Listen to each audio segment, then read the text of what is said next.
కాబట్టి ఈ యథార్థ బ్రహ్మ జిజ్ఞాస మనం ప్రారంభం చేశాము. తత్ర అపశబ్ద ఆంతర్యార్థ పరిక్రియతే అనాధికారార్థ బ్రహ్మ జిజ్ఞాసాయా అనధికార్యత్వాత్. బ్రహ్మ జిజ్ఞాస అనేది అనధికార్యంతో కూడుకోవచ్చు. మంగళస్థిత్య వాక్యార్థే సమన్వయాభావాత్. మంగళార్థంలోకి అది సమన్వయం కాదు. ఒకవేళ మీరు చెవులో పడవేసుకొని మంగళార్థాన్ని మీరు అనుభవించండి, అది ఆటోమేటిక్ గా జరిగే పని మీ ఉచ్చారణ చేసే సమకాలంలోనే. అంతేగాని ప్రత్యేకంగా మంగళార్థం కొరకు ఈ మ్యాటర్ తీసుకురాలేదు, ఇది చెప్పలే ఉపదేశం. ఎందుకంటే జరగవలసిన పని వేరు. శాస్త్రీయ స్వాతం అట్లాంటివన్నీ ఉన్నాయి కదా, మరి అవన్నీ ఆగిపోవాల్సి వస్తుంది. అందువల్ల అర్థాంత ప్రయుక్త అతిశబ్ద కృత్య మంగళ ప్రయోజన భవతి. దీనికి వేరే అర్థం చెప్పవలసింది అంటే సాధన. మంగళ ప్రయోజనము వీళ్ళంత మాత్రం చేతనే కలుగుతుంది. అది చెప్పిన తర్వాత పూర్వ ప్రకృతాపేక్షాయాస్య ఫలత ఆనంతర్య వ్యతిరేకత. ఇది చెప్పుకోవాల్సింది. ఈ పూర్వ ప్రకృతాపేక్ష అంటే ధర్మ జిజ్ఞాసకి ముందు, ధర్మ జిజ్ఞాస అనంతరం బ్రహ్మ జిజ్ఞాస కావాలి. బ్రహ్మ జిజ్ఞాస చేసే బ్రహ్మ విచారానికి ముందు కూడా ధర్మ ఇదే కావాలి. ఏది అర్థశబ్దమే కావాలి. కాబట్టి ధర్మ జిజ్ఞాస అనంతరము ఏం కావాలి? సాధన చతుష్టయ సంపత్తే కావాలి. అర్థశబ్దమే ప్రయోగం, దాని అర్థం కావాలి. ధర్మ జిజ్ఞాస అనంతరం ఒకవేళ ధర్మ జిజ్ఞాసకు ముందే దాని అర్థశబ్దంగా ఉంటే ఇది సాధన చతుష్టయ సంపత్తి అనేది ఇది ధర్మ జిజ్ఞాసకు వెళ్ళనే వెళ్ళదు. కాబట్టి ధర్మ జిజ్ఞాస అనంతరము బ్రహ్మ జిజ్ఞాసకు ముందు ఆనంతర్య శబ్దం అనేది సంభవంగా వ్యతిరేకమేం కాదన్న. కాబట్టి ధర్మ జిజ్ఞాస అనంతరం నువ్వు ఆనంతర్య శబ్ద విచారమే చేయాలి, అర్థశబ్ద విచారం. బ్రహ్మ జిజ్ఞాసకు ముందు కూడా అదే ఉండాలి. ఇంత ధర్మ జిజ్ఞాస చేసిన వానికి మీకు దాని నిత్యానికి వస్తు వివేకం తెలియలేదు అనుకోండి, ఇంకా అంతే తారుమారైతే మనమైతే ఏం జరగకూడదు. అసలు నిజంగా చూస్తే మనం ఎంత విషయాలతో ఉంటామో అక్కడ అది కానీ లేకపోతే ఆనంతర్య శబ్దంతో చెప్పబడేటువంటి మ్యాటర్ ఉంది కదా, అది లేకపోతే అంత సూర్యుడు మనం ఎటుపోతామో తెలియదండి. గుర్రానికి అవి లేకుండా కళ్ళేలా ఏంటే అవి లేకుండా పరుగులు తీసేసినట్టే. అలా ఆ నిగ్రహం ఉండదు మనుషులకి. అందుకనే సంసారాలు ఆ నిగ్రహం లేకపోవడమే సర్వానందానికి కారణపోతుంది. సంపాదనలు కాదు వాడికి, నిగ్రహం లేదు దాని మీద. ధమాలుగా ఎక్కడున్నాయి వాడు. అందువల్ల ధర్మ జిజ్ఞాస అయిపోయిన తర్వాత అనంతర శబ్దమే వాళ్ళకి అవసరం ఉంటుంది. బ్రహ్మ జిజ్ఞాస ముందుగా చేయవలసింది ఏంటంటే సాధన చతుర్థి సంపత్తే ఉంటుంది. అది బాగా గుర్తుపెట్టుకోవాలి. అందుకని అది చెప్పారన్నమాట ఆ లాస్ట్ వాక్యం. పూర్వ ప్రకృత అపేక్ష పూర్వం గాని, పూర్వం అంటే ధర్మ జిజ్ఞాస అనంతరం గాని, ప్రకృత అంటే ఇప్పుడు బ్రహ్మ జిజ్ఞాస కదా చేసేది దీనికి ముందు గాని, ఫలత దాని యొక్క సారం ఏంటి, ఫలం ఏంటి అంటే ఆనంతర్యానికి ఏ ఆత్మీయ భంగం లేదు, వ్యతిరేకమేమి లేదన్నమాట. ఆనంతర్యం తప్పనిసరిగా కావాలి. ధర్మ జిజ్ఞాస అయిన తర్వాత కూడా ఇదే కావాలి. బ్రహ్మ జిజ్ఞాస స్టార్ట్ చేసేటప్పుడు, ప్రారంభం చేసేటప్పుడు ఈ ఆనంతర్య శబ్దమే ఉపయోగించుకోవాలి. అంటే అందువల్ల తప్పనిసరి అన్నమాట ఇది. అదో నేర్చుకోవాల్సింది మీరు అని ఒక మాట పెట్టేసి ముందుకు వెళ్ళిపోయారన్నమాట. ఇప్పుడు ఏమన్నా అడగవలసింది ఏమన్నా అంటే అడుక్కో, ఇంకా సంశయమో సందేహమో ఏదో తెలుసు అన్నట్టుగా వెళ్ళిపోయారనమాట. ఇప్పుడు దాని గురించి చర్చ చేస్తారనమాట. ఏది అతిశబ్ద విషయంలో మీమాంసకులు వాళ్ళకి మీకాలు ఉన్నాయి కదా అని చెప్తుంటారు. చెప్పండి చూద్దాము అన్నట్టుగా ఇప్పుడు అడుగుతారు వాళ్ళు. ఏమిటి అంటే చెప్తున్నారు, అతిశబ్దము దేని ఆనంతర్యము అనేది ఇక్కడ చెప్పవలసింది, నిర్ధారణ చేయవలసి ఉంది. దేని తర్వాత ధర్మ జిజ్ఞాస తర్వాత లేకపోతే బ్రహ్మ జిజ్ఞాసకి ముందా అనేది. ఇక్కడ మేము ధర్మ జిజ్ఞాస అనంతరం కూడా అపశబ్దానికి రావాల్సిందండి, విచారానికి రావాలి. ఇక్కడ బ్రహ్మ జిజ్ఞాస ముందు కూడా అది కావాలి, అదే రావాలి. అందుకని ఇంకొక విషయం ఏంటంటే స్వాధ్యాయం చేయడం అనేది అందరికీ కామనే. వేదాధ్యయనం చేయడం అనేది నీకు కర్మిష్ఠుడైన నీకు అది సమ్మానమే. మేము కూడా చేస్తాం, తప్పేనదా మేము చేసుకోవాలి కదా. వేదం అంతా కూడా అవన్నీ తెలుసుకోవాలి. మేము తెలుసుకున్న తర్వాత దాన్ని వివేకం చేస్తాం, ఏది వస్తుతంత్రము ఏది కర్తతంత్రం అని. వేదాధ్యయనం అనేది కామన్ అన్నమాట. ఎవరికైనా సరే ప్రతి ఒక్కరికి అక్షరాలు నేర్చుకోవాల్సిందే. అక్షరాభ్యాసం లేకుండా ఎవరు ఏ చదువులు చదవరు. అక్షరాభ్యాసం కామన్ ఎవరికైనా సరే. సంగీతం నేర్చుకునేవాడికి కానీ సాహిత్యం నేర్చుకునేవాడికి కానీ అక్షరాభ్యాసం మరి తప్పనిసరి కదా. అట్లాగనమాట. ఇది ఇప్పుడు చెప్తున్నారు చూడండి. సత్య ఆనంతార్యార్థత్వే యథా ధర్మ జిజ్ఞాస పూర్వవృత్తం వేదాధ్యయనం నియమేన అపేక్షతే ఏవం బ్రహ్మ జిజ్ఞాసాపి పూర్వవృత్తం నియమేన అపేక్షతే తద్ వక్తవ్యం. అది స్వాధ్యాయానాంతర్యంతు సమానం.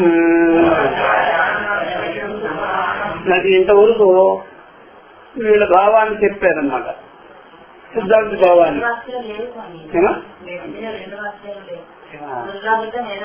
పెట్టుకోండమ్మా, వెళ్ళిపోయినట్టు ఇక్కడ కింద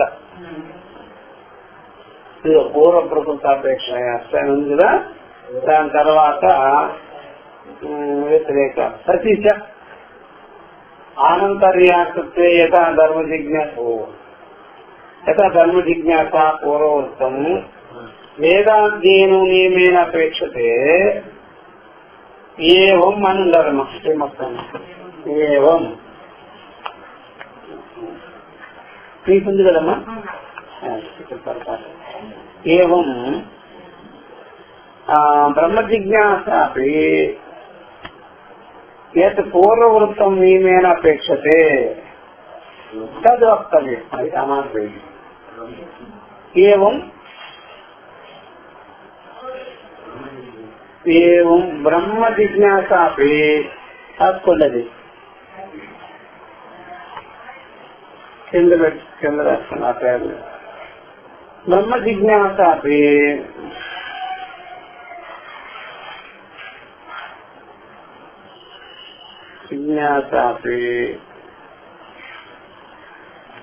యత్ పూర్వవృత్తం నియమేన అపేక్షతే. యత్ పూర్వవృత్తం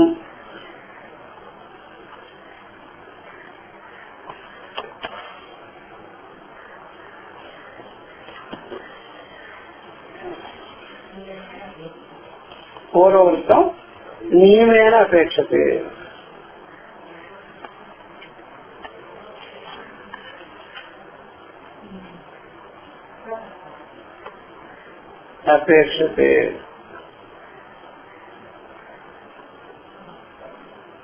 అది చూస్తాము.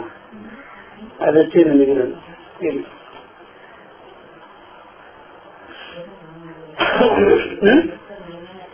అది తద్వక్తవ్యం స్వాధ్యాయానాంతర్యంతో సమానం. అది ఉందా? ఆ వాక్యం లేదనమాట. సతి సతి అపేక్షతే అంత రాసుకోవాలన్నమాట. ఎక్కడి నుంచి? ఆ పైన ఏవం బ్రహ్మ జిజ్ఞాస, అక్కడి నుంచి ఆ వాక్యం ప్రింటింగ్ లో రాలి. సతిచ ఇట్లుండగా ఆనంతర్యార్థత్వే, ఆనంతర్యార్థము ఇలా ఉంటే ఏత ధర్మ జిజ్ఞాస పూర్వోక్తం వేదాధ్యయనం నియమేన అపేక్షితే, ధర్మ జిజ్ఞాస ముందుగా వేదాధ్యయనం అనేది నియమంగా అపేక్షించుకోనుంది, కంపల్సరిగా చెయ్యాలి. దేని వల్ల? దేని ద్వారా? దేని తర్వాత? ధర్మ జిజ్ఞాస ముందుగా. ధర్మ జిజ్ఞాస చెయ్యాలి కదా, ధర్మ జిజ్ఞాస చెయ్యాలి. ధర్మ జిజ్ఞాస అంటే అర్థమైంది, ధర్మాలు, కర్మలు, విధి నిషేధాలు, ఇవన్నీ ధర్మ జిజ్ఞాస అంటే కర్మ జిజ్ఞాస. పూర్వమీమాంస కర్మకాండ. ఈ కర్మకాండ విషయాలంతా గురించి తెలుసుకోవాలి, చెయ్యాలి అన్నప్పుడు వేదాధ్యయనం కంపల్సరీ. అసలు అక్షరజ్ఞానం లేకుండా నువ్వు ముందుకు ఎలా ప్రవేశిస్తావు అని వేదాధ్యయనం కంప్లీట్ గా చేసేసేయాలి. తర్వాత నేను ఏ విధిని, ఏ నియమాన్ని, ఏ యజ్ఞాన్ని, ఏ ఆచరణ, ఏ కర్మకాండ ఆచరించాలి అనేది ఇక్కడ విషయం అన్నమాట. తర్వాత నువ్వు ఏది ఎన్నుకుంటావో చెప్పు. ఎలాగైతే మనం 10th క్లాస్ వరకు అన్ని సబ్జెక్టులు చదవాలి కదా, తర్వాత అసలు నీ మెయిన్ సబ్జెక్ట్ ఏమిటి, నువ్వు దేంట్లోకి వెళ్ళాలనుకుంటున్నావు తర్వాత అనమాట. ఆ ప్రకారం ఇక్కడ ధర్మ జిజ్ఞాసకు ముందు వేదాధ్యయనం అనేది అందరికీ సమానమే, నియమంగా ఎవరైనా చదవలసిందే. చూసారా, ఆనంతర్యార్థము విషయంలో చెప్పారు. అలాగే ఏవం బ్రహ్మ జిజ్ఞాసాకి యత పూర్వోక్తం నియమేన అపేక్షితే, బ్రహ్మ జిజ్ఞాసకు ముందు కూడా వేదాధ్యయనం కంపల్సరీ. ఎందుకని అసలు చదివేలేదు వాడికి బ్రహ్మ జిజ్ఞాస ఎలాగా? కొన్నినే తెలుసుకోవాలి పాయింట్లు. ఇప్పుడు ఆ గురువు గారి దగ్గర వెళ్ళి కొంతైనా నోట్స్ రాయించుకొని రావాలి. వేదంలో ఏమేమి భాగాలు ఉంటాయి, ఆరణ్యకాలు, బ్రాహ్మణాలు, ఇట్లాంటివన్నీ, ఉపాసనా విషయాలు, కర్మకాండ విషయాలు, వస్తుతంత్రం ఏంటి, ఖర్చుతంత్రం ఏంటి, చేసేవి ఏంటి, తెచ్చుకునేవి ఏంటి, సాధన సాధ్యాలు ఏంటి, సిద్ధ వస్తువు ఏంటి, ఇట్లాగన్నీ రాసుకొని తెలుసుకొని ఉన్నారు. పూర్తిగా ఏదో అని ఘనాపాటి కాకపోయినా చిన్నపాటి అయినా అవ్వాలి, చిన్నపాటైనా అవ్వాలి అనమాట. అసలు ఏమి అక్షర జ్ఞానం లేకుండా ఏంటయా?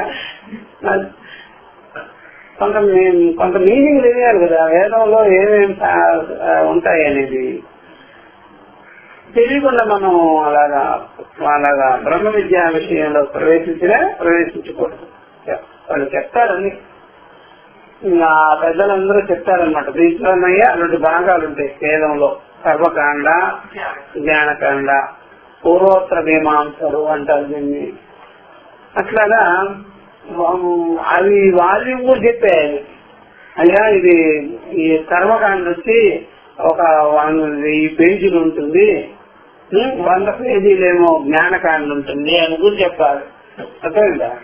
అలా చెప్తే వాడికి కొంత విషయం తెలుస్తుంది కదా, అవగాహనకు వస్తుంది కదా. అది అనమాట ఏమైనా అపేక్షతే.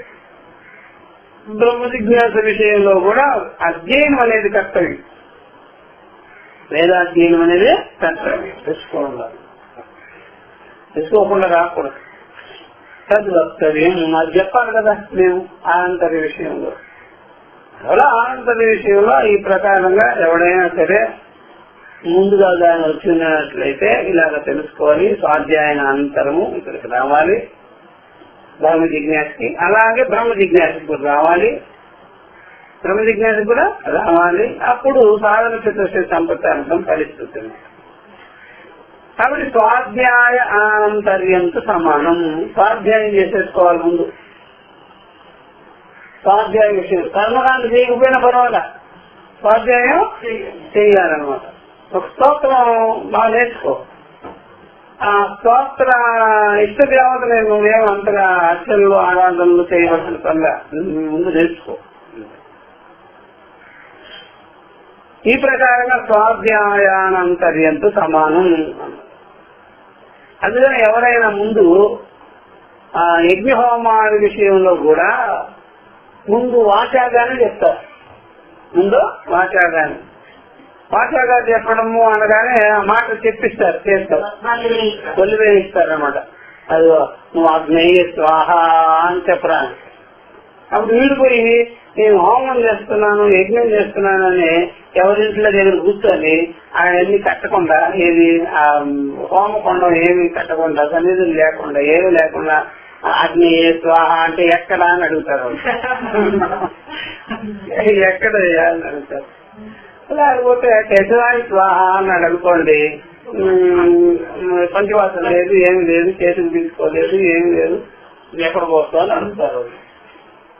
అట్లాగా పుష్పం నివేదయామి అంటే అక్కడ ఆ మాటలు చెప్పేట్లాగా క్రియ ఉండాలి. అక్కడ జ్ఞాన విషయంలో మాటే ఉంటుంది. అది తేడా అన్నమాట. జ్ఞాన విషయంలో ఏముంటుంది ఇక్కడ? తత్వ విచారం తప్ప ఏముంది. అది అందుకని వాళ్ళు ఎందుకని చదువుకొని తర్వాత చేస్తారన్నమాట. చదువుకొని ఆ చేసేదాన్ని చాయిస్ మళ్ళా మేము ఎంత చేయగలము అనేది చాయిస్తాం. అట్లా అది బాగుంటుంది. ప్రతి ఒక్కరు ఏదో సాధన చేయాలని వస్తారు కదా. ఒక గురువు గారి దగ్గరికి ఒకడు వచ్చేసి స్వామి నన్ను ఏం సాధన చేయమంటారో అని అడిగారట. నేను ఏమైనా సాధన చేయాలి స్వామి, ఏమైనా చేయాలి. అప్పుడు గురువు గారు ఏం చేశారు, 1,00,000 జపమాల ఒక దండ ఇచ్చాడట. ఇది చేయడానికి అమ్మ నాయన చచ్చిపోయేటట్టుగా సాధన చేస్తానన్నావు కదా. అంత పెద్ద జపమాల కదా, 1,00,000 పూసలు ఉండేటువంటి, అంటే 1,108 మళ్ళా ఇచ్చేసేపటికి అంటే అక్కడే పూర్తి వచ్చి పట్టాడు. సాధన చేస్తా ఉన్నావు కదా చెయ్యి అని దాంట్లో అంటాడు. మళ్ళా ఛాయిస్ ఉంటుంది మళ్ళీ వాళ్ళకి. ఇంత చేయలేనండి 108 అంటాడు, 158 అంటాడు, మళ్ళీ 24 చేయించా అంటాడు. పూర్తిగా చెయ్యని వదిలేదా అంటే మాత్రం గురువు గారు ఒప్పుకోడు. మళ్ళా చేస్తానండి అంటాడు. నేను చెప్పినట్టు చెయ్యి అది చేయలేదంటాడు. రోజు కుదరదు అంటాడు. మళ్ళా ఉదయం అంటాడు, సాయంత్రం అంటాడు, మధ్యాహ్నం అంటాడు. చూసారా? అందుకని అది సందేహం అనమాట. అక్కడేమో కర్మశాస్త్రమేమో నెడుతుంది, చెయ్యకపోతే లాభం లేదని. వీరికేమో కోర్సులు ఉన్నాయి, ఎటు పోవాలో వాళ్ళకి తెలియదు. అందుకని ఈ సంశయాలన్నీ గురుముఖంగా ఆధ్యాత్మిక విషయానికి వచ్చి సంశయాలు తీరుతాయి తప్ప, లేకపోతే అలాగే అటు వీక ఇటు వీక, కర్మకాండ వీక, ఇటు వేదాంతం ఏమన్నదిలే. ఆ కర్మకాండే ఊరికేనే లాగుతూ ఉంటుంది. ఇప్పుడు దసరాలు వచ్చేటప్పుడు చాలా లాగుతూనే ఉంటుంది. దసరాస్తున్నాం అది ఎప్పుడు వరకు ఆ తత్వం ఇస్తా ఆగేస్తుంటుంది. పాపం ఏం చేస్తారు జనాలు, వివేకం లేదు. అందువల్ల స్వాధ్యాయం అనేది సమానం ఇద్దరికి కూడా అని చెప్పి ఊరుకునేటప్పటికి ఇక పూర్వపక్షి మొదలు పెట్టారు. ఎవరు? మీమాంసకులు ఏం తక్కువ వాళ్ళు ఏం కాదండి, గొప్ప గొప్ప పండితులు వాళ్ళు. కుమారుల భట్ట, భామతి, ఇట్లాంటి వాళ్ళంతా ఉన్నారు గొప్ప గొప్ప వాళ్ళంతా. శ్యామర స్వామి అని ఉండేవాడు, మంచి కనిష్ఠులు. నిరంతరం గడ్డాలు కూడా నల్లగా అయిపోయింది. వాళ్ళు తెల్లబడిన గడ్డాలు నల్లగా అయిపోయింది, మొఖాలు కూడా నల్లగా అయిపోయింది. నేను చెప్తున్నాను, నన్ను ఇహ కర్మాబోధానంతర్యం విశేష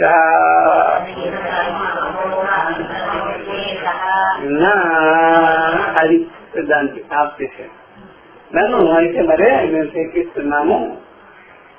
ఇహ ఇక్కడ ఆ ఆనంతర్య విచారంలో కర్మ అవబోధానంతర్యం విశేషం. విశేష. కర్మ అవబోధ అయిన తర్వాత, అంటే కర్మల గురించి పరిజ్ఞానం కలిగించుకున్న తర్వాత, అంటే కర్మ విశేష జ్ఞానాన్ని పొందిన తర్వాత ఆనంతర్యం అనేది ఉంటుంది. ఆనంతర్యం ఉంటుంది. ఆనంతర్య విశేష. ఆనంతర్యం అంటే కర్మ అవబోధానంతరమే అని పెట్టుకో. అతని శబ్దానికి అర్థమైతే కర్మను బాగా విశేషంగా తెలుసుకున్న తర్వాతే అని అర్థం అన్నమాట దీనికి అని చెప్పి పూర్వపక్షం చెప్పాడన్నమాట. అంటే ఇక్కడ సాధన చిత్తశుద్ధి సంపత్తి అని చెప్పద్దు, కర్మను విశేషంగా మనం తెలుసుకోవాలి, కర్మ విశేష పరిజ్ఞానాన్ని కలిగించుకున్న తర్వాత అని దీనికి అర్థం అనంతర శబ్దానికి అని చెప్పేసి. కర్మని విశేషంగా తెలుసుకునేటప్పుడు మన పని అయిపోతుందయ్యా అని తెలుసుకోవాలి. అది కూడా ఇప్పుడు 1,00,000 కోతలని చెప్పాలా అట్లాగే ఉంటుంది. కర్మ అవబోధానంతర్యం విశేష అని చెప్పేసి అట్లా కాదు. ఎందుకని అట్లా అంటున్నావు అంటే చెప్తున్నారు. ధర్మ జిజ్ఞాసాయ ప్రాగపి అధీత వేదాంత బ్రహ్మ జిజ్ఞాస వర్తే. ఈ లోకంలో చాలా మందికి కూడా ఏది ముందు ఏది వెనక, దేని తర్వాత అనేది సంశయం ఉందా లేదా, అన్ని చేసిన తర్వాత ఇక్కడికి రావాలి. ఎక్కడికి? బ్రహ్మ విద్య. చాలా మంది ఏం చేస్తారంటే ముసలి వాళ్ళు అయిన తర్వాత కూడా తత్వ విచారానికి రావాలి అని చెప్పి అప్పుడు ఏం చేస్తారు, వచ్చి కూర్చోలేరు, లేవలేరు, బాత్రూమ్ పోవడమే తెలియదు. ఇక్కడ వచ్చి ఏం చేస్తారు, అది మంచి వయసులో ఉన్నప్పుడు ఇవన్నీ తెలుసుకోవాలి. మంచి వయసులో ఉన్నప్పుడు తెలుసుకోవాలి, కానీ వయసు మీరిన తర్వాత తెలుసుకునేది ఏముంది ఇక్కడ. అందువల్ల ఎవరు అన్ని అయిపోయిన తర్వాత రహస్యం చెప్పారట. ఎందుకు ఆ రహస్యం? ఎప్పుడు చెప్పారు? నువ్వు అన్ని అయిపోయిన తర్వాత నువ్వు చాలా జీవించేసినావు, చాలా కష్టాలు పడ్డావు, నష్టాలు పడ్డావు. నేను చెబుదామనుకోని కాశీ యాత్రకు వెళ్ళిపోయాను, అదేం లేదు, ధనధాన్యాలన్నీ నువ్వు కూర్చున్న మంచం కింద నేను లోపల పెట్టాను. నేను ఇంత దరిద్ర బాధాన్ని చేసిన తర్వాత చచ్చిపోయేటప్పుడు మంచం కింద లంచ్ బిందులు ఉన్నాయంటే ఎవరికి కావాలంటే ఇట్లా ఉంటాయి అన్నమాట. అందుకని జనాలు ఏది ముందు అనేది తెలియదు, దేని తర్వాత చెయ్యాలనేది వాళ్ళకి అస్పష్టత లేదన్నమాట. ధర్మ జిజ్ఞాసాయ ప్రాగపి, ధర్మ జిజ్ఞాస ముందు కూడా అధీత వేదాంత బ్రహ్మ జిజ్ఞాస ఉపపత్తే సంభవిస్తుంది.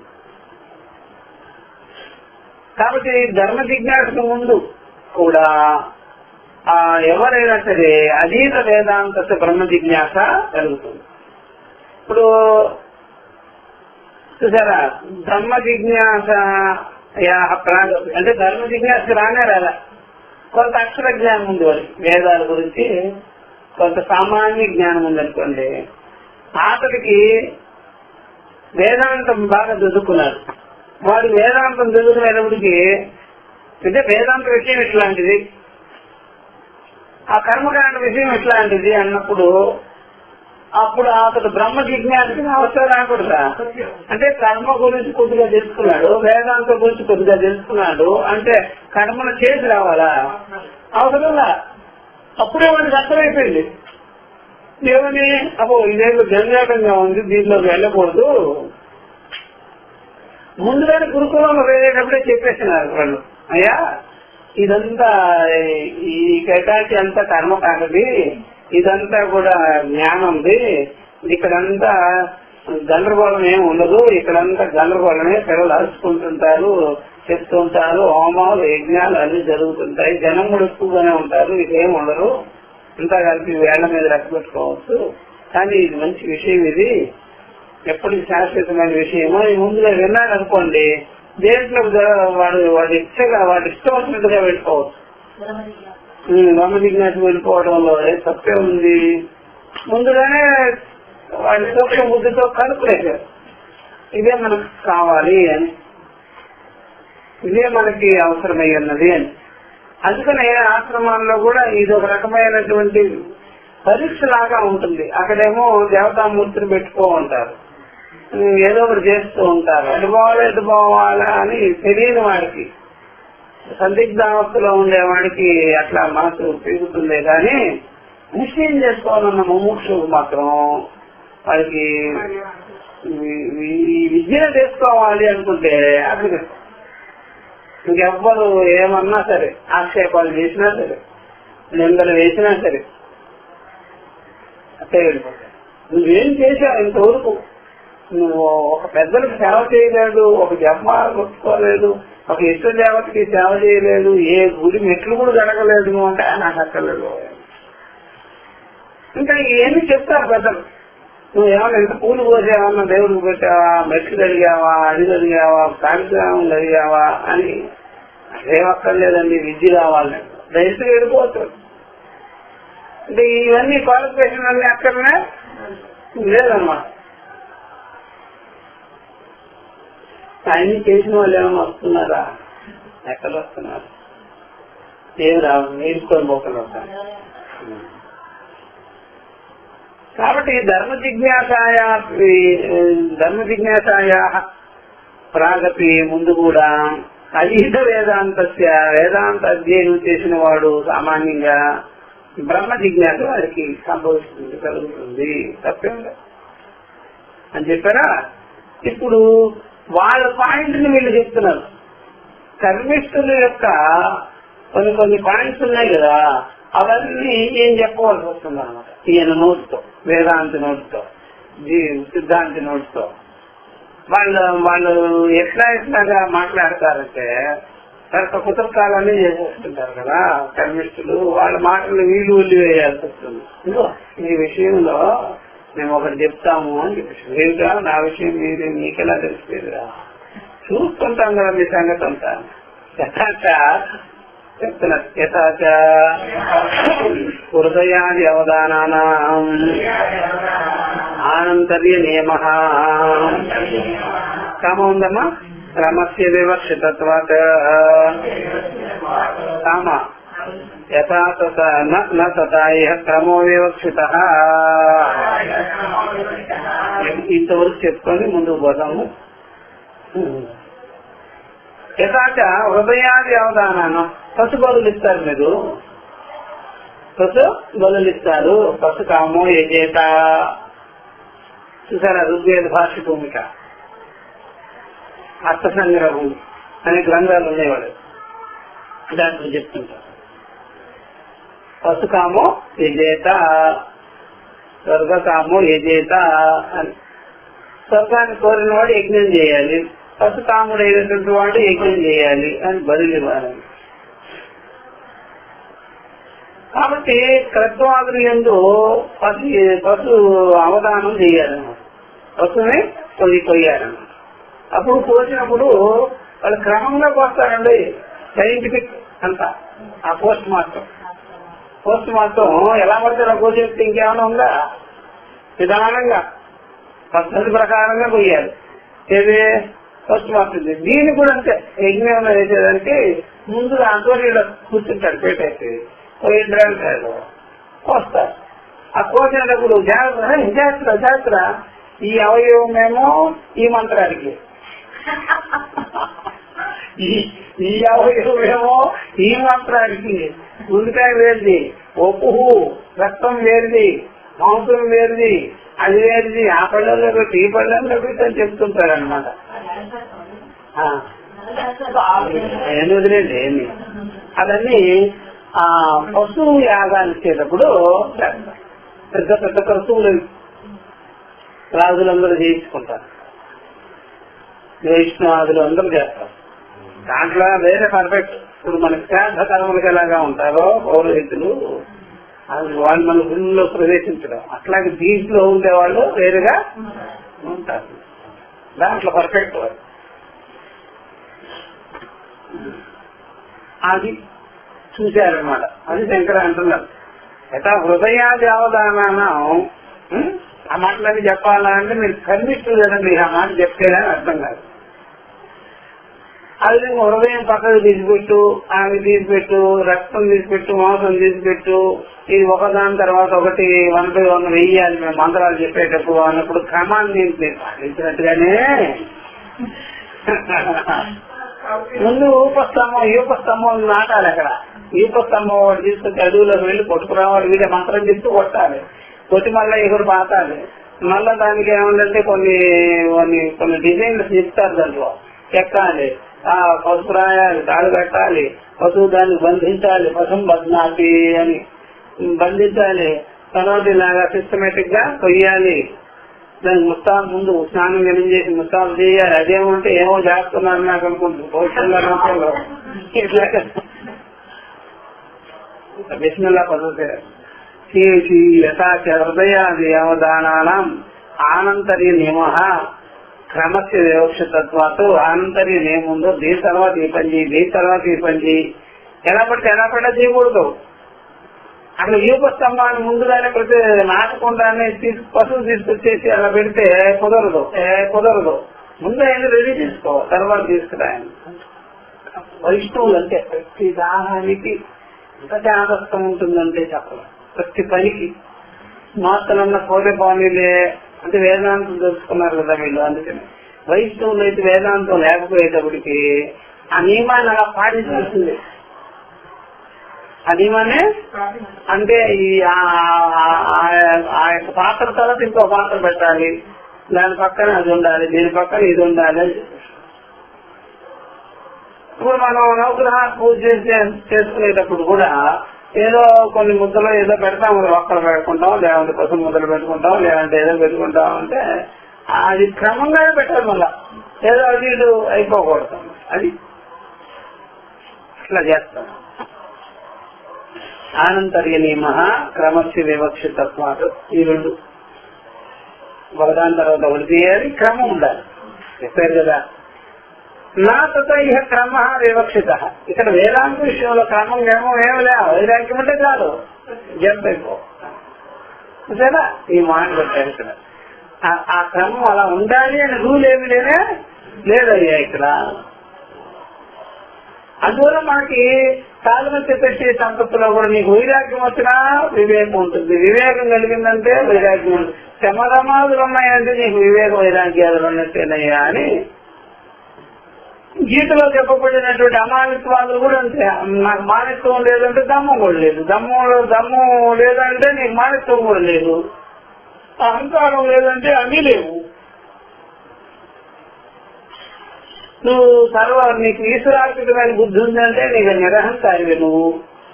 నువ్వు వేదాంత గురుదేవుడికి వచ్చి సేవ చేసుకుంటున్నావంటే నీకు చక్కగా నీకు వైరాగ్యాదులన్నీ అడ్డు ఉన్నాయి. ఇట్లా అనమాట. అంటే ఆ పదాలు అన్ని రకాలుగా కనిపించినా దాని మీనింగ్ అంటే ఒక చోటకి వెళ్ళిపోద్ది అనమాట. ఎక్కడికి అంటే జిజ్ఞాస చేసేటువంటి అధికారిత్వం దానిలో కనిపిస్తుంది, పరమ వైరాగ్యం కనిపిస్తుంది. మాకు ఇక్కడ క్రమం ఏం లేదు అని చెప్పిస్తుంది. దీని తర్వాత మీకు ఈ కర్మకాండ విషయాలలో వాళ్ళు వీళ్ళు ఇప్పుడు చూడండి, ఈ యొక్క క్రైస్తవ మిషనరీస్ కూడా నీకు 5 ఏళ్ళుగా రామకృష్ణ విషయంలో అక్కడ కూడా ఉంటాయి అన్నమాట. నీకు 5 ఏళ్ళు కాకుండా ఈ బ్యాట్ చేయము, ఈ డ్రెస్ చేయము అంటుంటారు. ఆ డ్రెస్ బెల్ట్ లాగా ఏది బ్లాక్ బెల్ట్ వీళ్ళు దొరకదు మార్కెట్ లో, తీసుకొచ్చి కట్టేసుకుంటే పోయేదాన్ని. అది అవసరమా? లేకపోతే ఇంకొకటైనా సర్టిఫికేట్ ఇస్తేనే వీరికి పడుతుందా? ఇట్లాంటివన్నీ చూస్తుంటారు అనమాట. దీనికోసం ప్రాసలాడుతుంటారు, ఆ బ్లాక్ బెల్ట్ కోసం అన్నట్టుగా. వైటా, బ్లాకా, రెడ్డా, రోజా ఏమిటో అట్లాగా క్రైస్తవ మిషనరీలో కూడా దాని గురించి రాజకీయం చేసుకుంటుంటారు. ఎందుకని నన్ను అన్నారు వాళ్ళు, నన్ను ఏదో చేయించన్నాడు వాళ్ళు. అంటే అవుతారా? అంటే అవుతారంటమ్మా. ఏం కలగాలి వీడికి పరిపక్వత?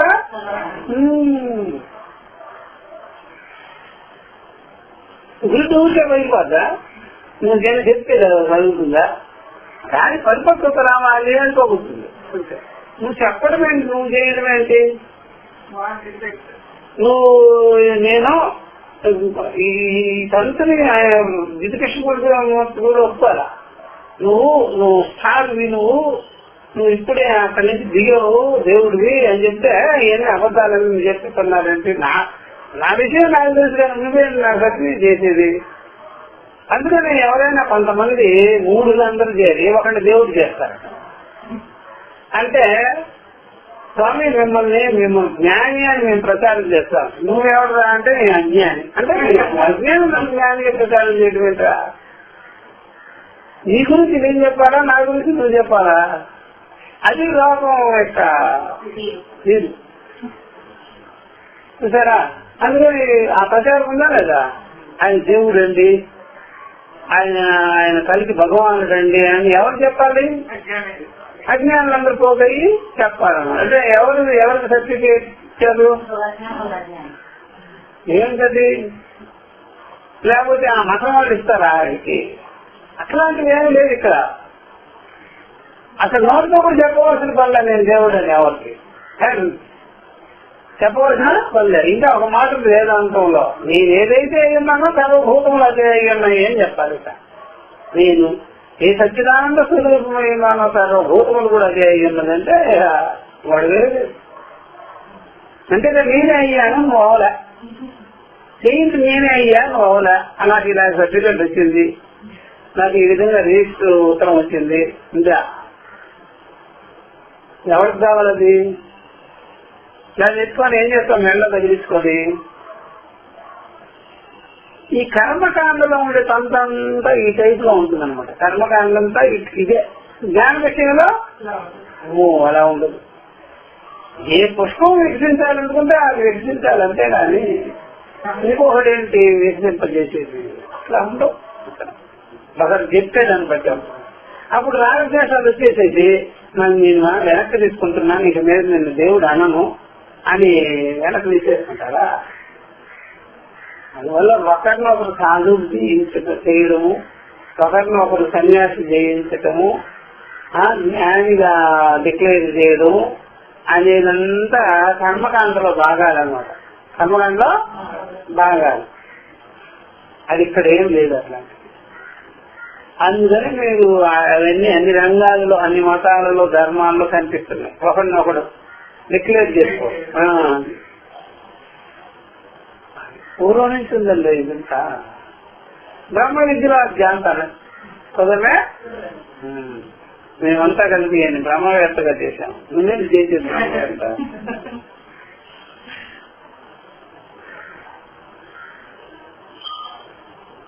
అందుకనే ఇట్లాంటివి ఏమి లేవు.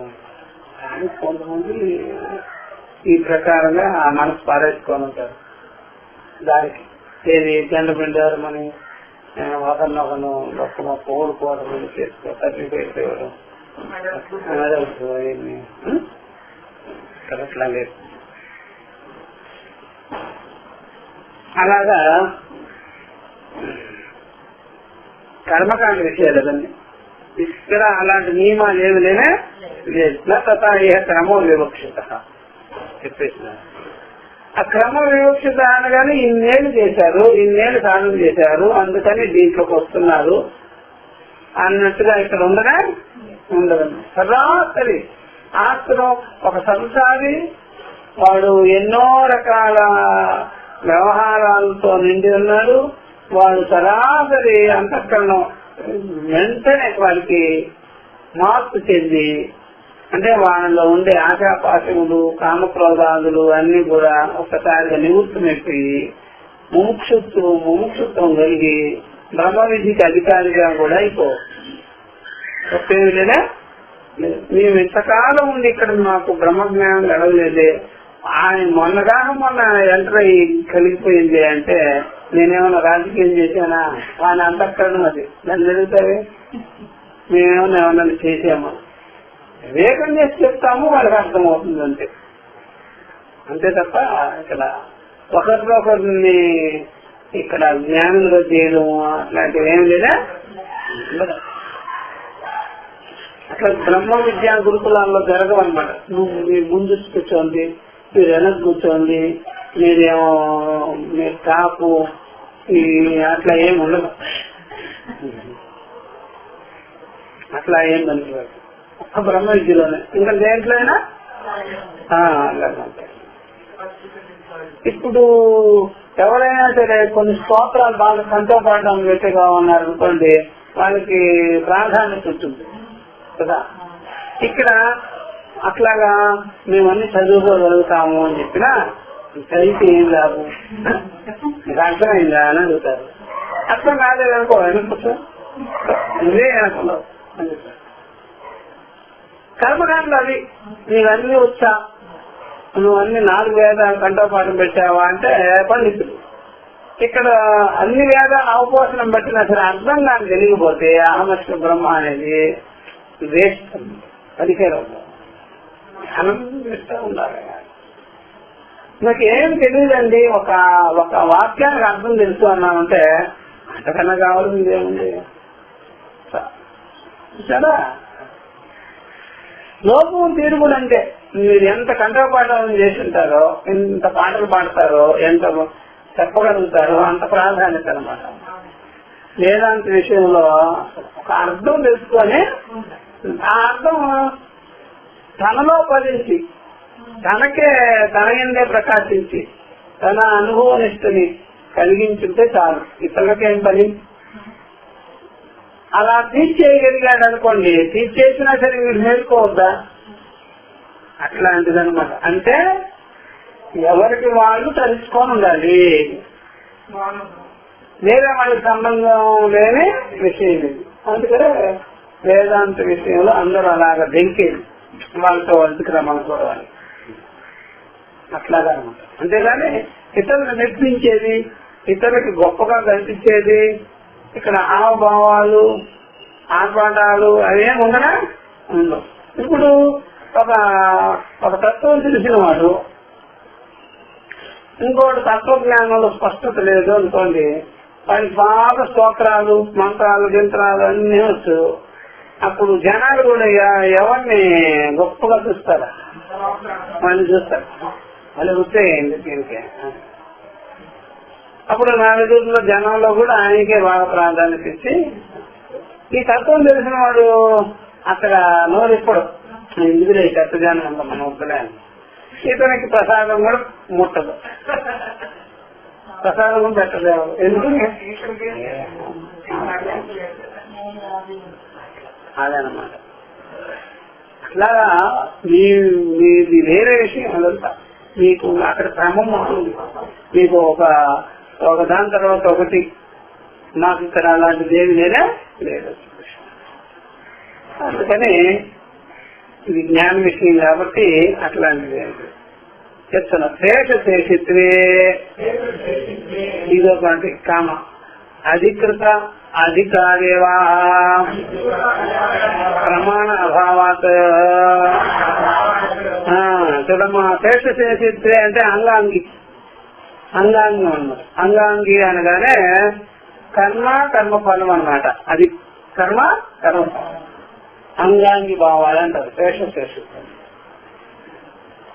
అంటే విధులు ప్రసాదం లాగా అన్నమాట. ఈ అర్చన చేశాము, ఇదో ఈ ప్రసాదం మిగిలింది అన్నట్టుగా. అట్లాగే ఇక్కడే ఉండదు కర్మకాండలో. శేషిత్వ భావం ఏమి ఉండదు అనమాట. అంగాంగి భావాలు ఉండవు. అదే ఇలా అట్లా అంటే వాళ్ళు పశువు హరణాదులు చేసేటప్పుడు కూడా ప్రసాదం ఇది అన్నట్టుగా, మిగిలిన ప్రసాదం ఇది అన్నట్టుగా, చేసేసిన తర్వాత అర్చింపబడిన ప్రసాదం ఇది అనేది ఆ మాట ఇక్కడ ఉండగా ఉండవు అనమాట. అది కూడా మేము ఒప్పుకోం. అట్లా మేము అధికృత అధికారేవా ప్రమాణాభావాలు జరా అధికృత చాలా మీనింగ్ ఉంటుంది అన్నమాట వెనకాల. ఎందుకంటే గురువు గారు వాడుకున్న గ్లాస్ ఇది వెనక బ్రహ్మజ్ఞానం అంతా ఉంటుందంటమ్మా. బ్రహ్మవేత్త ఆయన వాడిన శాసనం ఇది దానికి కూడా ఎంత ఉంటుందా? అది ఉపాసకులు అవన్నీ స్టోర్ చేసుకుంటారు కానీ ఎగ్జిబిషన్ టైప్ లో. బ్రహ్మవేత్తకి ఏముంది, అంతా ఉంటుందే. ఆయన ఉన్నప్పుడే ఆ ఫలితాన్ని అనుభవించారు, ఆ వాక్ ఫలితాన్ని, ఉపదేశ ఫలితాన్ని. చనిపోయిన తర్వాత సమాధులు కట్టుకుంటే అక్కడ ఏముండవు, అందరితో పాటు సమాధి. అర్థమైందా? పవర్ఫుల్ గా ఎదిగిన లైట్ అయ్యా అని ఫీజు కొట్టేసిన తర్వాత కూడా ఆ బల్బు నేను చేస్తాను చెట్లో పెట్టుకుంటారా?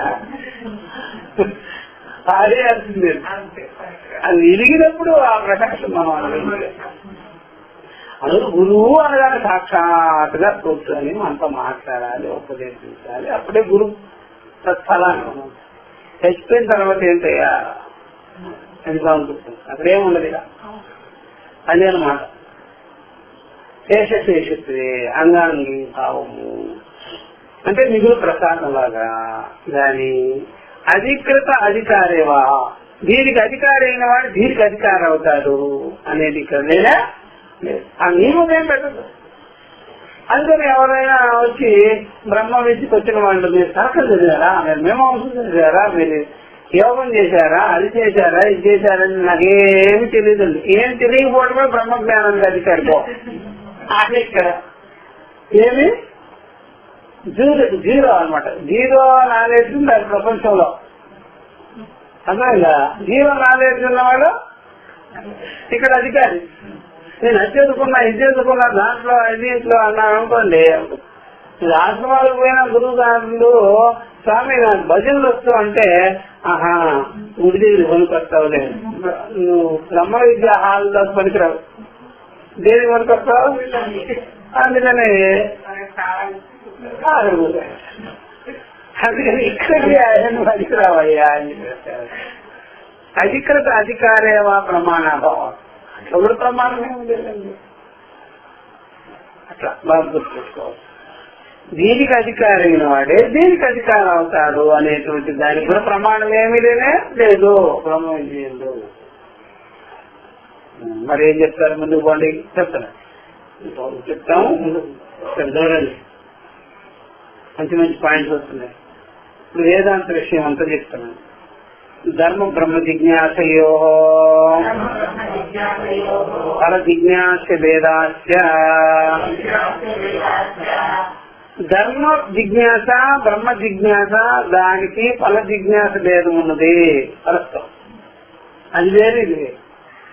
ధర్మ జిజ్ఞాస దాని యొక్క ఫలము ఏమిటి అంటే, ధర్మ జిజ్ఞాస ముందు అమ్మా కర్మ ఎలా చెయ్యాలో అని తెలుసుకోవాలి.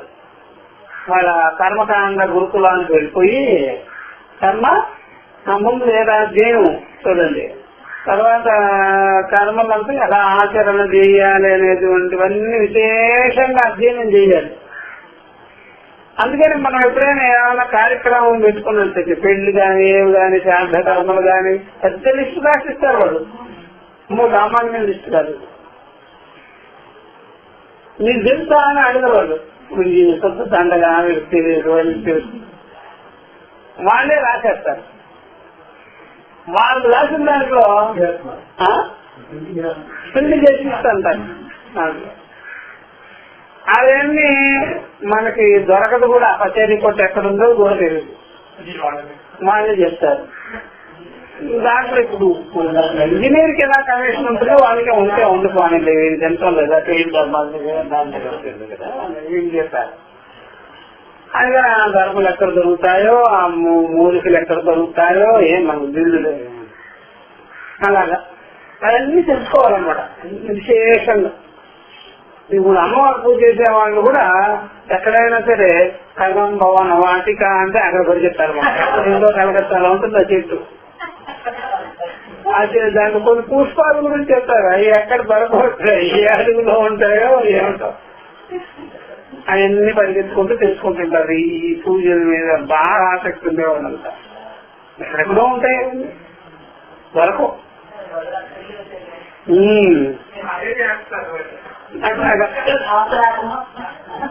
ఈ ప్రకారంగా అన్ని సంగ్రహం చేసుకోవాలి. ఆ రకమైనటువంటి ఆ యొక్క జిజ్ఞాస అధ్యయనం చేస్తుంటారు. తెలుసుకునేది ఎలా చేయాలి, ఎలా పెట్టాలి, ఏం చేయాలి అని దానికంత సొంతం. ఏ దేవతను ఎక్కడ ప్రతిష్ఠితం చేయాలి, ఎక్కడ తీసుకురావాలి, హోమాదులు ఎలా చేయాలి, ఒకదాని తర్వాత ఒకటి ఎలా చేయాలి, భలే వివరణ ఉంటుంది. దాన్నే అక్కడ గీతలో జ్ఞానాధ్యానం విశిష్యతే అని చెప్పేసి.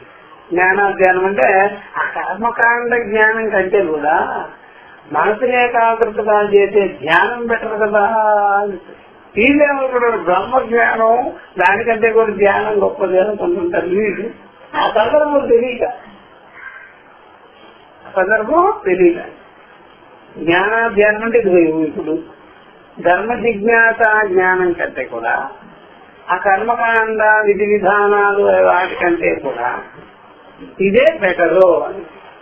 ఇదే అందుకనే ఆ తంతు మనకే ఆశ్చర్యంగా ఉంటుంది. ఎవరినైనా పిలిస్తే అయ్యా భూమి పూజ జయించి పెట్టవయ్యా అని చెప్తే వాడికి ఇద్దరే తంతు ఉంటుంది. అన్ని పట్టి రాసిస్తారు, అవి తెచ్చుకుంటారు, నవగ్రహాలు అంటారు, అదంటారు, దిక్కులు అంటారు, వాస్తు పూజ అంటారు, అదంటారు, ఇదంటారు చేస్తారు. అన్ని మనకు ఎక్కడ తెలుసు డీటెయిల్స్. ఆ పెళ్లి విషయాలకి అంతే, యజ్ఞ హోమాల విషయాలకి అంతే. వాటి గురించి సమగ్రమైనటువంటి జ్ఞానాన్ని సముపార్జన చేసుకొని తదుపరి చెయ్యాలి. వస్తు సంగ్రహాలు చేసుకొని, వస్తువులు తెచ్చుకోవాలి మార్కెట్కి వెళ్ళి కామంగా పెట్టుకొని చేసుకోవాలి. తెలుసుకునేటప్పుడు ఒకరు ఉంటారా, ఇద్దరు ఉంటారు చెప్పండి? ఒకడే ఉంటారు. చేసేటప్పుడు ఒకటి పక్కన చాలా మంది పెట్టుకోవాలి, చాలా గుంపులుగా. ఇక్కడ బ్రహ్మ విద్యలో తెలుసుకునేటప్పుడు ఒకడే, దాన్ని నిశ్చయం చేసుకునేదానికి ఆ తర్వాత జీవితంలో కూడా మిగిలేస్తాం. ఈ జనమంతా పోగంటారా అక్కడే అది చింతగా ఉంటుంది. కాబట్టి ఈ ప్రకారంగా ధర్మ జిజ్ఞాస దాని ఫలము, భేదము, వ్యవహారము అంతా అది వేరు, ఆ కష్టం వేరు. బ్రహ్మ జిజ్ఞాస దీని యొక్క ఫలము, దీని యొక్క వ్యవహారము ఇది వేరు. ఎందుకంటే అది తెలుసుకొని చేసి పొందాలి. తెలుసుకోవడము, తర్వాత చేయడము, తర్వాత పొందడము. తెలుసుకోవడము కొద్దిగా టైం తక్కువైనా వస్తు సంగ్రహం చేసుకోవడం కొద్దిగా టైం ఎక్కువ, మళ్ళా దాన్ని చేయడము టైం ఎక్కువ, దాన్ని పొందడము ఈ జన్మలో కాదు, అవని పని. బ్రహ్మ జిజ్ఞాస విషయంలో అట్లా కాదు, తెలుసుకునే మూమెంట్ లోనే పనికొస్తుంది. తెలుసుకునేటప్పుడే స్వస్వరూప నిశ్చయాన్ని కలిగించుకొని ఉంటారు. అంటే ఏంటంటే వాక్యార్థ సమకాలేవా. ఈ మాట వినే మాకు ఆశ్చర్యం వచ్చేసింది. అమ్మాయన సరే గురుముఖంగా వినే సమకాలంలోనే మోక్ష ప్రాప్తే, అదేంటి తపస్సంట అదంతా ఇదంతా అవ్వని పని అని మాకు ఆశ్చర్యం వచ్చేసింది. అలాగే ఇక్కడే చూస్తాం, ఈ విషయంలోనే చూస్తాం. అంటే గతంలో మనం ఎలా విన్నాము అంటే ఇట్లాగా అన్ని తపస్సులు చేయాలి, సాధనలు చేయాలి, అప్పుడు కదా పొందేది అని. ఇక్కడ వాక్యార్థ విద్యాలు సమకాలంలోనే కలిగించుకునే జ్ఞానం అన్నమాట. సద్యపం చూసారా ఎంత విషయం ఉందో చూడండి. అది చూడండి ఎలా ఉందో. నువ్వు తెలుసుకోవాలి, తర్వాత మార్కెట్కి వెళ్ళి వస్తువులు తెచ్చుకోవాలి, మన డబ్బులు కావాలి దానికి, మళ్ళా పెద్ద పెద్ద ధనికులంతా సహాయం చేయాలి, మళ్ళా వీడు చెయ్యాలి. చేసి ఏమైనా పొందేది ఏమన్నా ఉందంటే ఇప్పుడు ఏమిటో అనేక విజ్ఞానాలు ఉంటాయి దానిలోనే. బ్రహ్మ విద్యకి ఏ విజ్ఞానాలు ఉంటాయి? తెలుసుకునేటప్పుడు జాగ్రత్తగా ఉండాలన్నమాట. ఈ విద్యని మనం విచారించుకునే సమకాలంలో అంతఃకరణం బాగా శుద్ధంగా ఉండాలన్నమాట. అంతఃకరణం శుద్ధంగా లేదు, ఆ గురువు గారు సరిగ్గా దొరకలేదు, ఒకవేళ దొరికినా మనం సరిగ్గా ఉండాలి, అలా ఉండాలి. కాకపోతే గందరగోళం. కాబట్టి ధర్మ బ్రహ్మ జిజ్ఞాసయో పర జిజ్ఞాస్య వేదాస్య, ఇది అండర్లైన్ చేసుకోండి. అది వేరు, ఇది వేరనమాట. దాని ఫలము దీని ఫలం వేరే కదా. దాని ఫలం లోకాంతరం, కర్మ అనంతరము లోకానంతరము వచ్చేది. ఏది? కర్మ జిజ్ఞాస ఫలం, ధర్మ జిజ్ఞాస ఫలం, సాధన సాధ్యాలు ఉన్నాయి. ఇక్కడ బ్రహ్మ జిజ్ఞాస ఫలం ఏంటి? సత్యఫలం అన్నమాట. అంటే విచారించుకునే సమకాలంలోనే జరుగుతుంది. అంతేగాని దీనికి సాధన సాధ్య భేదములు లేవు. సరే, ఎందుకని విచారించుకునే వాని స్వరూపమే అయ్యున్నది అనమాట. జిజ్ఞాసి యొక్క స్వరూపమే ఇది. కదా, అది అండర్లైన్ చేసుకోండి వాక్యాన్ని. కింద చూడండి. ఇప్పుడు ఇది ఇంతవరకు చెప్పి రేపు చెప్తాము మ్యాటర్ అన్నమాట. ఇదంతా అభ్యుదయ ఫలం ధర్మ జ్ఞానం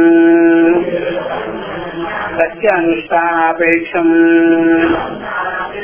చూసారా, అభ్యుదయ ఫలము ధర్మ జ్ఞానం, కర్మ జ్ఞానం అంతా కూడా అభ్యుదయ ఫలం తర్వాత చేయిగా వస్తుంది. దాన్ని అభ్యుదయ ఫలం అంటారు. చేయిగా వచ్చేదంతా అభ్యుదయ ఫలం వస్తుంది. ధర్మజ్ఞానము మీరు కర్మకాండ గురించి తెలుసుకొని దాన్ని చేయగలిగితే అది తర్వాత వస్తుంది. దానికి అనుష్ఠానం అపేక్ష ఉన్నది. సత్య అనుష్ఠానాపేక్ష. అనుష్ఠానం చేయాలి బాగా. అనుష్ఠానం అంటే తెలుసు కదా, కష్టమే. అనుష్ఠానం అపేక్ష. కాయేంద్రియాలన్నీ ఖర్చు పెట్టాలి. సర్వేంద్రియాలు కాయము అంతా కూడా ధనము వెచ్చించాలి, కష్టపడాలి, అన్ని చేయాలి. 10 మందితో కూడుకున్నది. సత్య అనుష్ఠానాపేక్ష. చూసారా ఎంత చేయాలి. వేలతట్టు భోజనాలు కూడా అది అయ్యేటప్పుడు వండుకొని తినాలి. మళ్ళీ వండుకొని ఏదైనా మనుషులు పెట్టుకోవాలి. ఎన్ని ఉంటాయో చూడండి, తతంగం అంతా ఉంటుంది కదా. కాబట్టి సత్య అనుష్ఠానాంతర అపేక్ష. సత్య అనుష్ఠానాపేక్ష అయిపోయినా ఒకటి. అది అండర్లైన్ చేసుకోండి. మంచి గుర్తే మాట్లాడండి. నిశ్రేష ఫలంతో బ్రహ్మ విజ్ఞానం. ఇవన్నీ మేము వినేటప్పుడు మాకే ఆశ్చర్యమైంది అన్నమాట. ఇంత సంప్రదాయం పెట్టుకోవాలి మనం, ఏంట్రా ఇలాగా పరిగెత్తాము. అంటే బ్రహ్మసూత్రాలు బాగా చదువుకుంటే మనకే తెలుస్తుంది. మరి ఇప్పుడేమంటున్నారు? నిశ్రేయస ఫలం బ్రహ్మ విజ్ఞానం. బ్రహ్మ విజ్ఞానం గురించి చెప్తున్నారు. నిశ్రేయస ఫలంతో బ్రహ్మ విజ్ఞానం. శబ్దం చేత దాన్ని నెగేట్ చేసేసినారు. అద్వైత ఫలం లాగా ధర్మ జ్ఞానం లాగా కాదు ఇది బ్రహ్మజ్ఞానం. నిశ్రేయస ఫలాన్ని చేస్తుంది, మోక్షాన్ని. మోక్షమే మోక్ష ఫలాన్ని చేస్తుంది.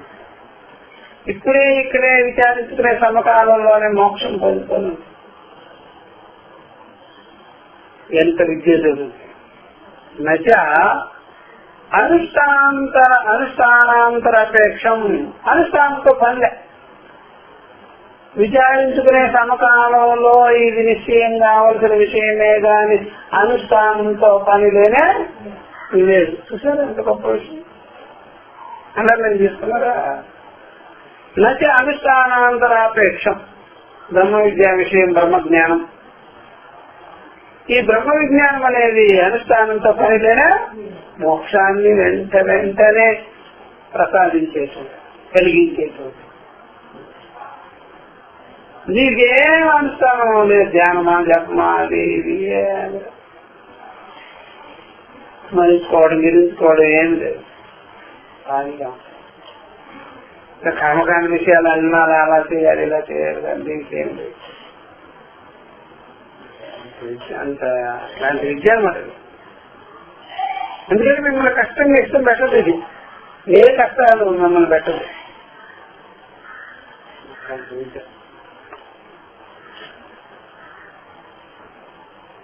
భవ్యస్య ధర్మ జిజ్ఞాస నా జ్ఞానకాలే అస్తి.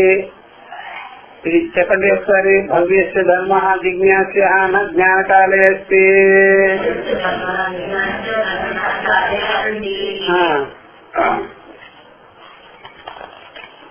పురుష వ్యాపార తంత్రత్వాత్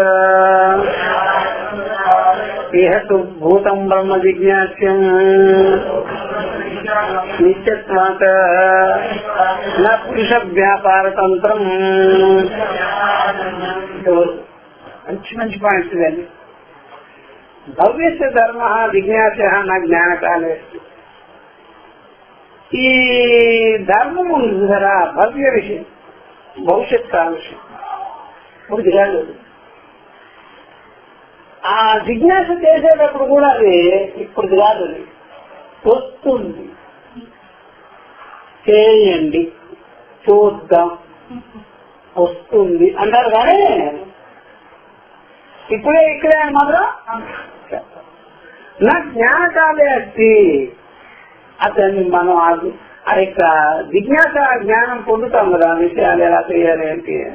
ఆ మూమెంట్ లో అది ఉండదు. ఆ మూమెంట్ లో లేదు అది. జ్ఞానకాలంలో అంటే ఆ జ్ఞానాన్ని మనం చదువుకునేటప్పుడు, తెలుసుకునేటప్పుడు ఆ రకమైన ఫలాన్ని మనం పొందరా అది చెయ్యగానే ఇప్పుడు వస్తుంది. ఆ చెయ్యగానే మీకు ఎవరైనా సరే ఎవరు పొందాల్సింది ఎప్పుడు చెయ్యను ఏంటో ఓపిక ఉండాలి కదా శరీరానికి. ఇక్కడ ఇదంతా మనం రేపు చెప్తా. పురుష వ్యాపార తంత్రతో మనిషి కర్తృత్వంతో చెయ్యాలి. పురుష వ్యాపార తంత్రం బోల్డ్ శ్రమ, కష్టం. ఎంత కష్టమో చెప్పరు. కొంతమంది అంటుంటారు కదా, వాళ్ళు నియంత్రించిపోతుంటారు. అయినా సరే కాఫీ నీళ్ళు కూడా పుచ్చుకోరా, పూజ అంతా అవ్వాలంట పారాయణ అవ్వాలంట.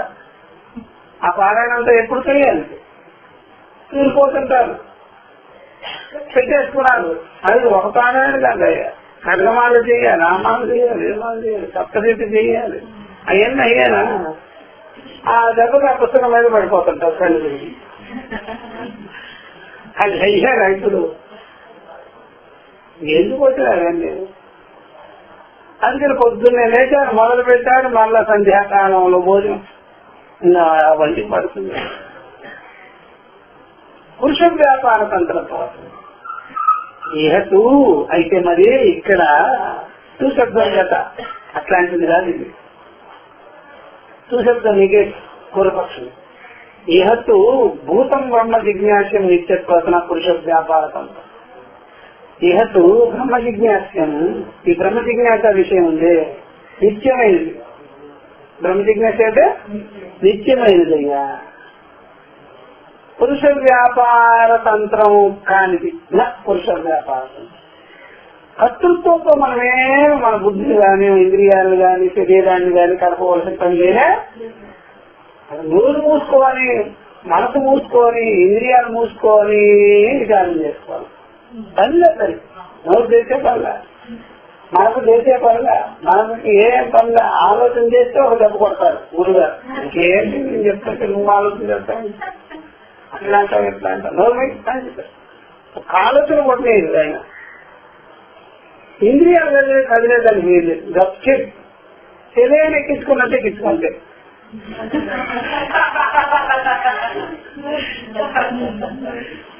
ఇంకా స్వతంత్రత ఏం పనికిరాదు. కర్తృత్వం లేదు, రాకూడదు. ఆగిపో, నీ స్వరూపం ఇది, నువ్వు ఉన్న ఫలంగా బ్రహ్మమే. ఆ ఇండివిజువాలిటీ లేకపో, అట్లాగే పెట్టుకోవాలి. అది నా పురుష వ్యాపారం.